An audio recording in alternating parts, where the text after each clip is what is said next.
Hello students, I am Professor Neeta Fulchanda Gaikwad.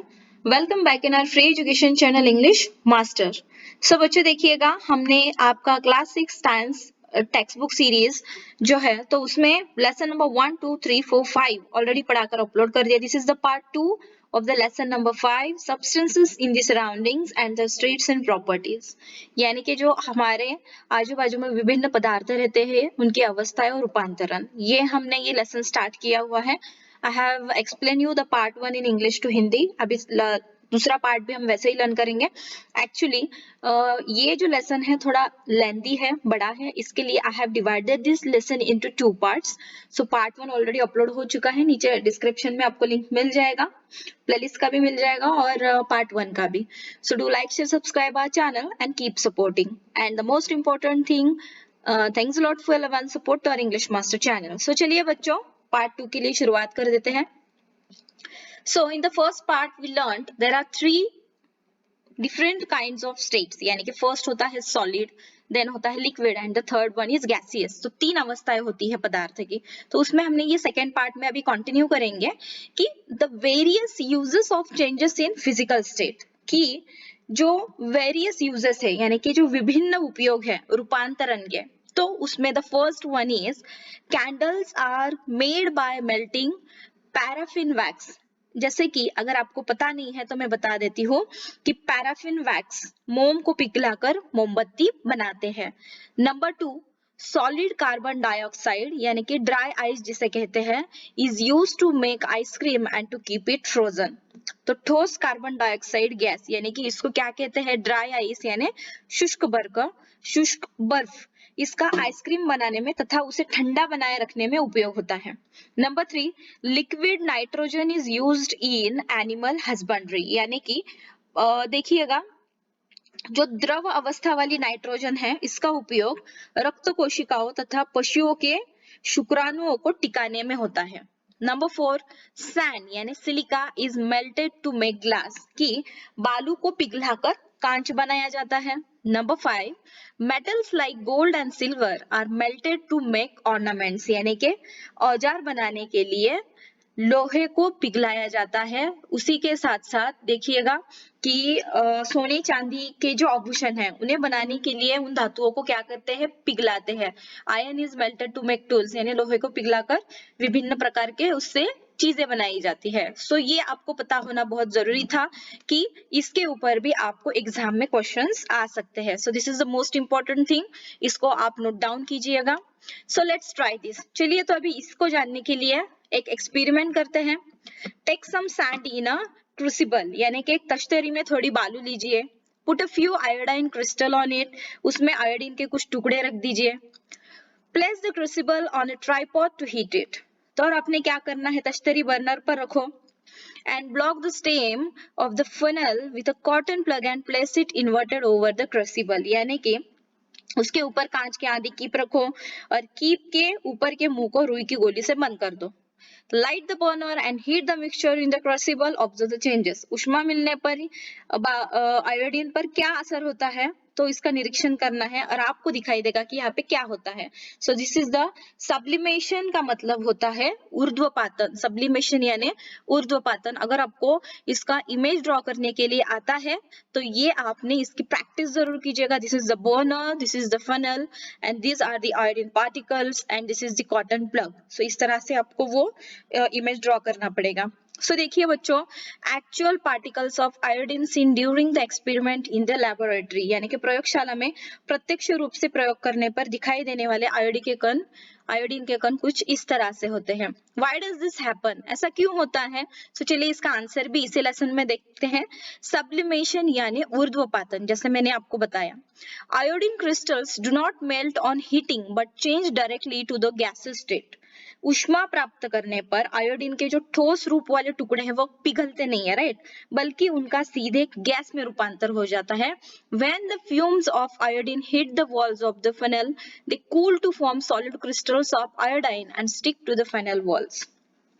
Iodine gas के कण keep के पृष्ठभाग से टकराते हैं जिससे वे पुनः ठंडा हो जाता है और जब वो सॉलिड रूप में कान से चिपके रहते हैं अर्थात ऊष्मा मिलने पर ठोस अवस्था वाली आयोडीन का द्रव न बनकर सीधे गैसीय अवस्था में रूपांतरण होता है। यानी कि आयोडीन डज नॉट मेल्ट, वो तो पिघलता नहीं, and change to a liquid but directly changes to the gas state, यानी कि वो डायरेक्टली गैस में रूपांतरित हो जाता है। The change of a solid substance directly into a gas or vapor without first changing into a liquid is called sublimation. What is sublimation? Okay, और write down the definition of sublimation. तो अगर आपको exam में एक question आता है, so this is the most important thing, इसको आपने नोट डाउन करना है, इसको आप स्टार करके रखिएगा। इसका उत्तर रहेगा the change of a solid substance directly into a gas और vapour without first changing into a liquid is called sublimation. यानी कि ठोस अवस्था वाले पदार्थ का द्रव में रूपांतरित न होते हुए सीधे गैस में जब रूपांतर हो जाता है तो उसको सब्लिमेशन यानी ऊर्ध्वपातन कहते हैं। थोड़ा सोचिए, यूज योर ब्रेन पावर, दिमाग की बत्ती जलाओ। On opening a box of camper it smell spreads all around, why does this happen? Kapoor की गोली वाले डिब्बी को खोलते ही कपूर की गंध आती है, ऐसा क्यों होता है? ये आपने ढूंढ के निकालना है। ओके, सो आप बता सकते हो क्या बच्चों? Can you tell?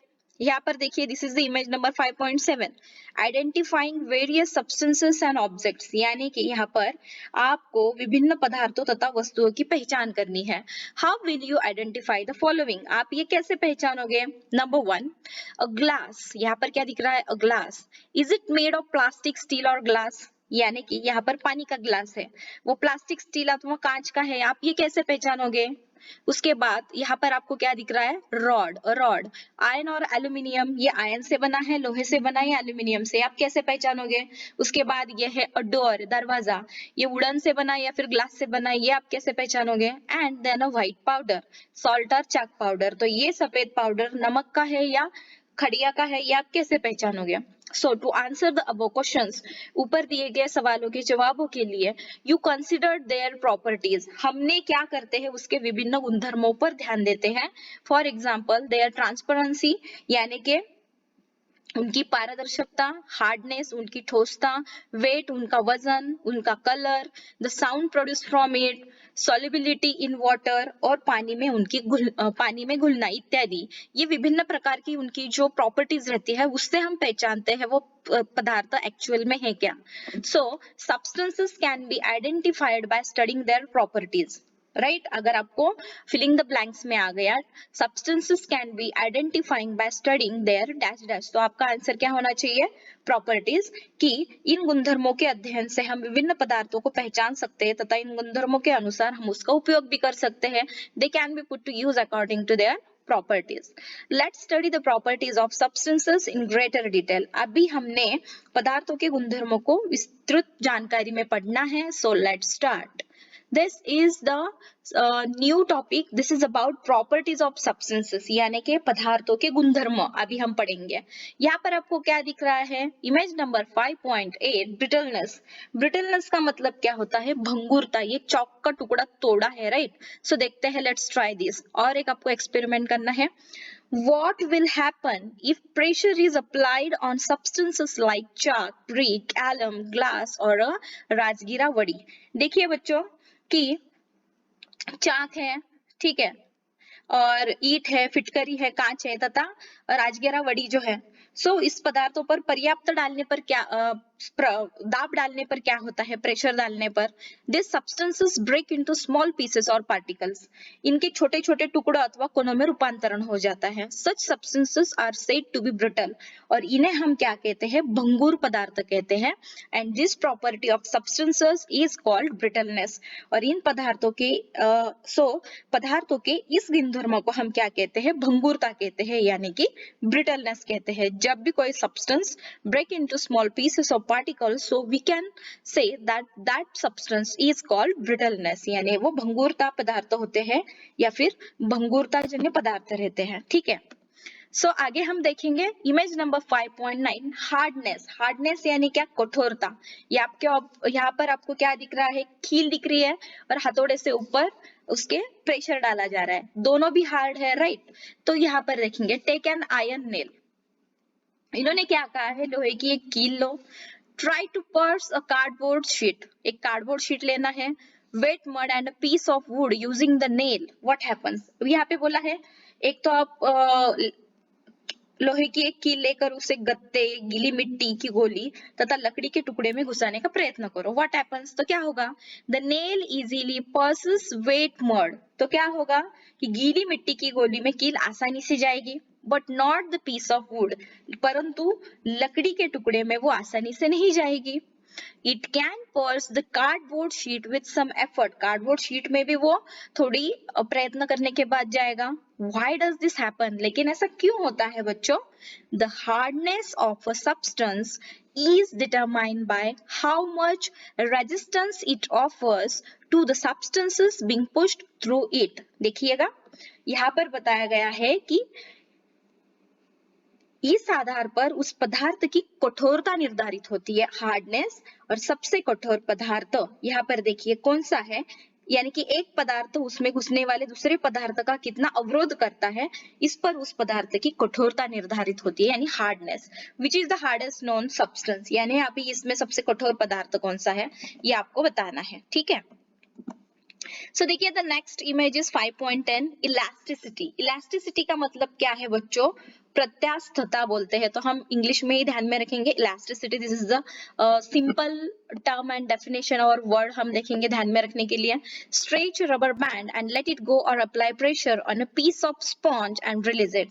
तो एकदम अच्छा सा ये एक्सपेरिमेंट है कि आपने क्या करना है, कोई रबर बैंड को तान कर छोड़ दो अथवा स्पंज पर दबाव डालकर आपने उस रबर बैंड को छोड़ देना है. What do you see? आपको क्या देखने को मिलेगा? The rubber band and the sponge go back to their original shape. कि जो रबर बैंड है या फिर जो स्पंज है जिसको आपने प्रेस किया है, दोनों भी मूल स्थिति में आकर रहेंगे. ठीक है, ओरिजिनल उनकी शेप में आएंगे. Some substances change their shape when a force is applied on them but return to their original shape and size when the force is remove. इससे क्या पता चलता है बच्चों हमें कि कुछ पदार्थों को तानने अथवा उन पर दाब डालने पर उनके आकार में तो परिवर्तन होता है और तनाव या दाब हटा देने पर वे पदार्थ अपनी मूल स्थिति में वापस आ जाते हैं. This property is called elasticity. और पदार्थों के इस गुणधर्मों को इलास्टिसिटी कहती है. ठीक है, क्योंकि वो ओरिजिनल शेप उनका नहीं गवाते. This is the thing. अभी है इमेज नंबर 5.11 फ्लूइडिटी. फ्लूइडिटी का मतलब क्या होता है? प्रवाहिता. सो देखिएगा, take a flat metal sheet of the size of a notebook holding it an angle and put a drop of water. अभी यहाँ पे क्या करना है कि कापी के आकार की एक धातु का पतरा को तिरछा पकड़कर उस पर पानी, ठीक है, पानी की बूंद डाल दो. Honey and gum at different places on the board. देखिए एक जगह पर पानी की बूंद डालनी है, एक जगह पर आपको हनी डालना है, शहद डालना है, और एक जगह पर आपको क्या डालना है? गम डालना है. और अभी आपको देखना है, observe how they flow down the slope. वो नीचे किस तरह से आते हैं? Liquids flow downward on a sloping surface. इससे पता चलता है कि द्रव पदार्थ ढलान पर बह सकते हैं, यानी कि पानी सीधा नीचे आ गया. This property is called fluidity. और इसे ही हम क्या कहते हैं? इस गुणधर्म को फ्लूइडिटी यानी प्रवाहिता कहते हैं. The fluidity of any liquid is determined by how easily it flows. और किसी भी द्रव पदार्थ की सहजता, जो प्रवाहिता है वो किस सहजता से बहता है उस पर निर्धारित होती है. So this called fluidity. So बच्चों देखिए, if two blocks of the same size, one wooden and the other of iron are weighed in a balance. कि आपको यहाँ पर बताया है कि समान आकार वाले दो अगर लकड़ी के गुटे हैं तो आपने क्या करना है? एक लकड़ी का और दूसरा लोहे का गुटा लेना है. आर वे इन बैलेंस, और दोनों का वजन सेम होना चाहिए. ठीक है, तराजू में उनको तोलना है. How would they compare? The mass of different substances having the same volume can be different. तो इससे हमें पता चलता है कि लकड़ी के गुटे की तुलना में लोहे के गुटे का वजन ज्यादा होता है. This difference is because of the difference in their densities. देखिए कि यह अंतर पदार्थों के घनत्व पर निर्धारित होता है. डेंसिटी यानी घनत्व. Between substances of the same volume, the one with greater density are heavier than the those of lesser density. यानी कि समान आयतन के अधिक घनत्व वाले पदार्थ भारी तथा कम घनत्व वाले पदार्थ की अपेक्षा से क्या होते हैं? हल्के होते हैं. डेंसिटी का मतलब होता है घनत्व. ये हमने एक नया डेफिनेशन यहाँ पे लर्न किया.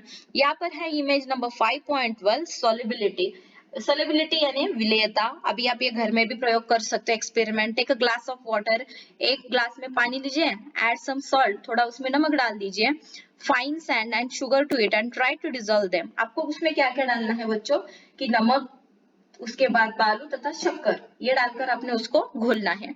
Repeat this replacing water with kerosene. अभी एक ग्लास में आपको केरोसिन लेना है, तो उसमें आपने यही तीनों चीजें डालनी है। व्हाट डू यू ऑब्जर्व, आपको यहाँ पे क्या दिखेगा, some solid substances dissolve in a particular liquid, कि यहाँ पर आपको ये पता चलता है कुछ ठोस पदार्थ किसी द्रव में घुलते हैं, यदि कोई ठोस पदार्थ किसी द्रव में नहीं घुलता है। If a solid does not dissolve in a liquid, it is said to be insoluble in that liquid, यानी कि salt is soluble in water. सबको पता है कि नमक पानी में घुल जाता है, बट इनसॉल्युबल इन केरोसिन, लेकिन वही नमक केरोसिन में नहीं घुलता है।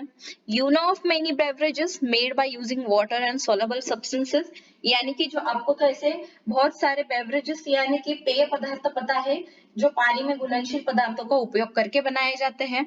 The property of a substance of getting dissolved is called its solubility. What is solubility, इस पे क्वेश्चन आ सकता है, तो आपका आंसर क्या रहेगा बच्चों, the property of a substance of getting dissolved is called its solubility, यानी कि जिस ठोस पदार्थ के घुलने के गुणधर्मों को विलेयता कहते हैं। सो यहाँ पर अभी हम लर्न करेंगे इमेज नंबर 5.13 में आपको दिख रहा है ट्रांसपेरेंसी। ट्रांसपेरेंसी यानी पारदर्शिता। When we can look through a substance and see things on the other side, then the substance is said to be transparent. तो देखिए यहाँ पर ये छोटी बच्ची कांच से क्या देख रही है, चांद तारों को देख रही है। तो इससे हमें क्या पता चलता है कि जिस पदार्थ में से देखने पर दूसरी ओर की वस्तु दिखाई देती है, उस पदार्थों को पारदर्शी यानी कि ट्रांसपेरेंट पदार्थ कहते हैं। This property of the substance is called transparency, और पदार्थ की इसी गुणधर्मों को पारदर्शिकता कहते हैं। ट्रांसपेरेंट यानी पारदर्शी एंड ट्रांसपेरेंसी यानी पारदर्शिकता। This is the difference between this two words. Glass, some types of plastic, clean water and air are transparent substances. कांच, कुछ प्रकार के प्लास्टिक, स्वच्छ पानी तथा हवा, ये सभी पारदर्शी पदार्थ है। यह चीज आपको ध्यान में रखनी है। तो बच्चों और एक चीज देखिए, यहाँ पर आपको क्या देखने को मिल रहा है 5.14 की इमेज में, मेटल्स। ठीक है, तो यहाँ पे कुछ धातु है। तो identify the object shown in figure number 5.14। आपको ये ऑब्जेक्ट आइडेंटिफाई करने हैं। From which substances are they made, ये किससे बनाए हैं, and what are the substances called as a group, और इन पदार्थ के समूह को क्या कहते हैं। अभी हम पहला पढ़ेंगे मेटल्स यानी कि धातु। ये सभी धातु ही है, मेटल यानी धातु। Substances like copper, gold, iron, aluminium are called metals. तांबा, सोना, लोहा तथा एल्यूमिनियम जैसे पदार्थों को मेटल यानी कि धातु कहते हैं। Metals are found in the form of minerals deep inside the earth, यानी कि आपने जियोग्राफी में पढ़ा होगा, धातुएं भूगर्भ में खनिज के रूप में पाई जाती हैं। Minerals from the earth's crust are processed to obtain the metal. खनिजों को भूगर्भ से निकालकर तथा उन पर प्रक्रिया करके उससे मेटल्स पाए जाते हैं। इन डेली लाइफ, हमारी रोजाना की जिंदगी में metals have various important uses, यानी दैनिक जीवनों में धातुओं के विभिन्न महत्वपूर्ण उपयोग है। Let us study some common properties of metals. अभी हम मेटल्स की प्रॉपर्टीज लर्न करेंगे। सो देखिएगा, प्रॉपर्टीज ऑफ मेटल्स, ये हमारा नया टॉपिक यहाँ पर स्टार्ट होता है। So let's try this. हम एग्जांपल्स थ्रू ही लर्न करेंगे। This is the image number 5.15। Malleability. Malleability का मतलब होता है आघात वैधता। ठीक है, take a piece of a copper और एल्यूमिनियम वायर और a small nail, hammer it repeatedly, what do you observe, यानी कि आपको क्या करना है कि तांबा अथवा एल्यूमिनियम के तार का एक टुकड़ा लेना है या फिर छोटी कील ले लो, उस पर हथौड़ी से आप मारो। अभी देखो कि क्या दिखाई देता है। ऑन हैमरिंग रिपीटेडली, जब आप उस पर हथौड़ी से मारते हो, द वायर बिकम्स फ्लैट, तो वायर क्या हो जाती है, तार चपटा हो जाता है। It forms a thin sheet, और अर्थात उसकी एक थीन शीट बन जाती है, पतली सी परत। Metals can be converted into sheets by hammering, तो हमें क्या पता चलता है कि धातुओं को इस तरह हैमरिंग से पीटकर उसके शीट्स बनाए जाते हैं। This property of metals is called malleability. So इस गुणधर्मों को पदार्थ की आघात वर्ध्यता कहते हैं। अभी बच्चों हम देखेंगे इमेज नंबर 5.16 में हमें देखने के लिए मिलता है डक्टिलिटी। डक्टिलिटी को हिंदी में क्या कहेंगे हम, तन्यता। सो देखिएगा, इसको भी हम एक्सपेरिमेंट थ्रू ही देखेंगे, observe and discuss.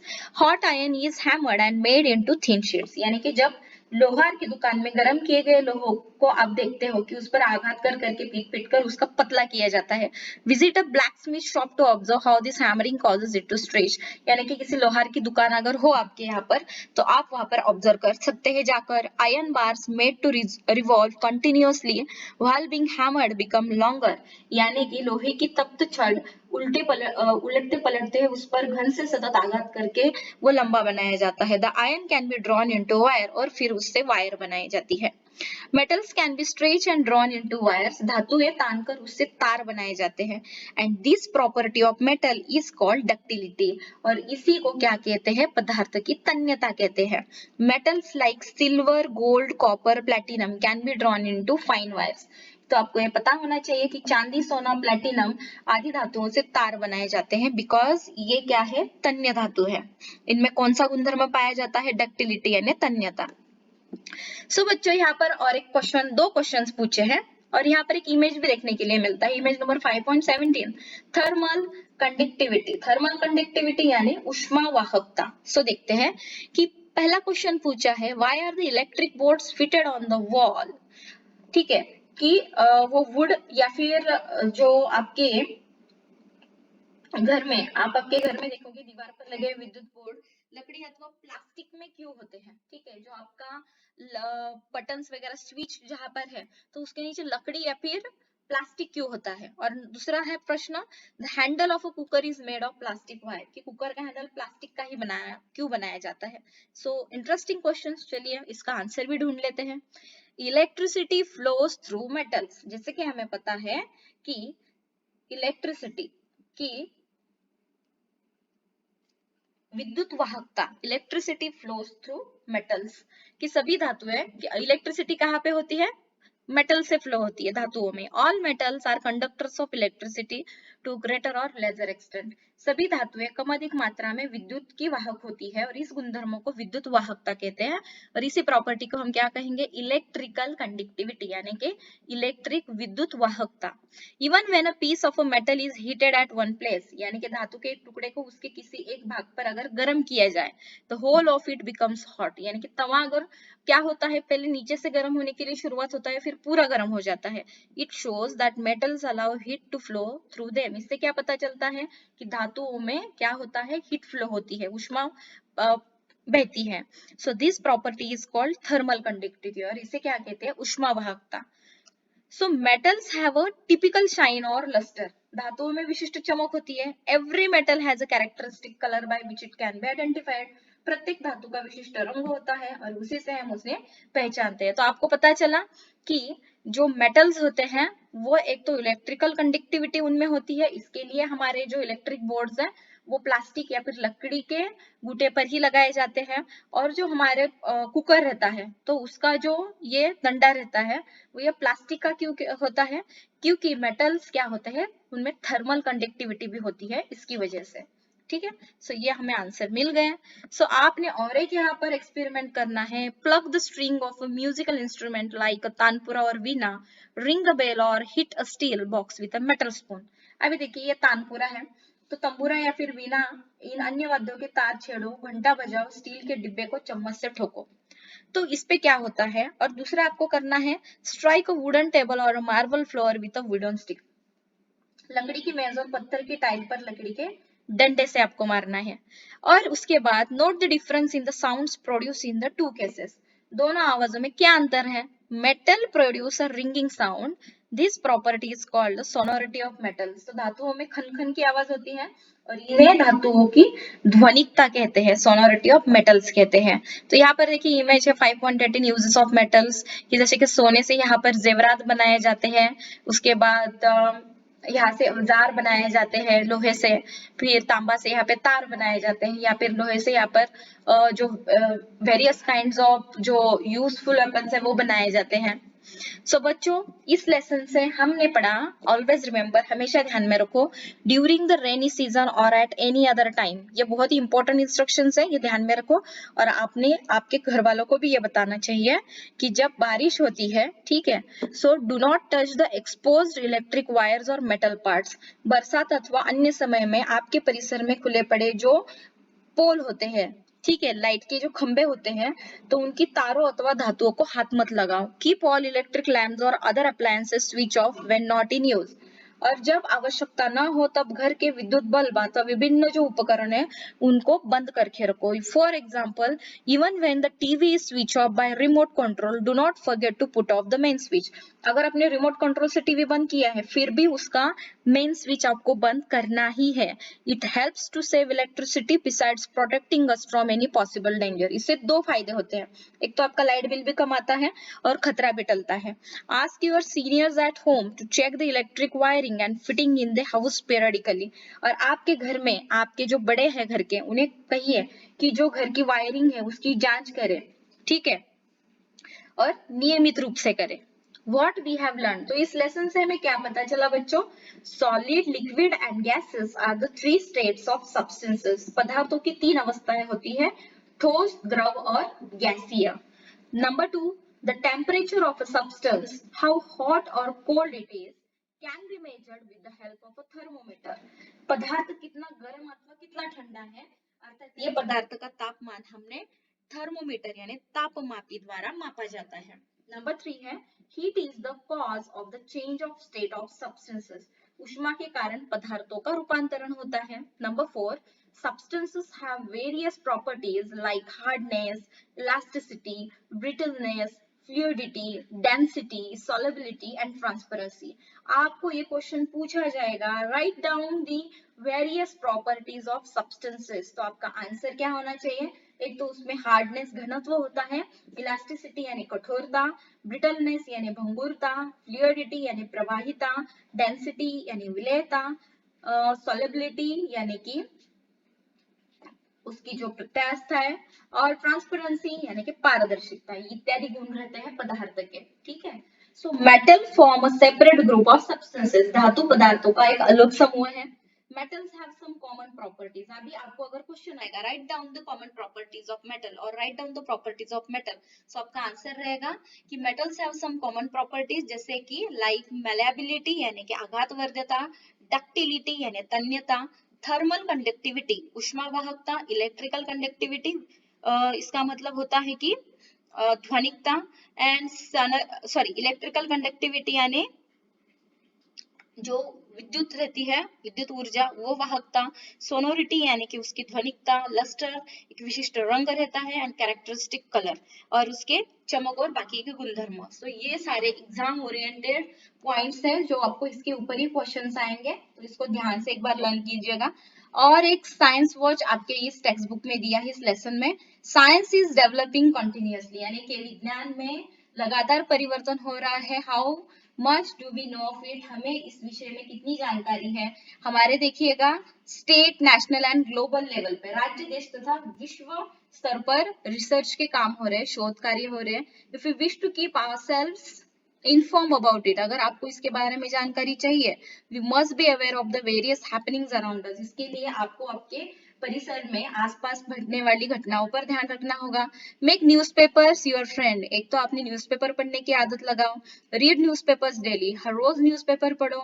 Read and collect articles on science, science के ऊपर के आर्टिकल्स आप कट करके रख सकते हो। Discuss and share them with others, और आपके फ्रेंड्स के साथ आप उसको डिस्कस कर सकते हो। अगर आप फ्यूचर में साइंस में जाकर कुछ करना चाहते हो, आपका करियर सेट करना चाहते हो, तो ये आदतें अगर अभी से लगाओगे तो आपको आगे जाके बहुत ही फायदा होगा।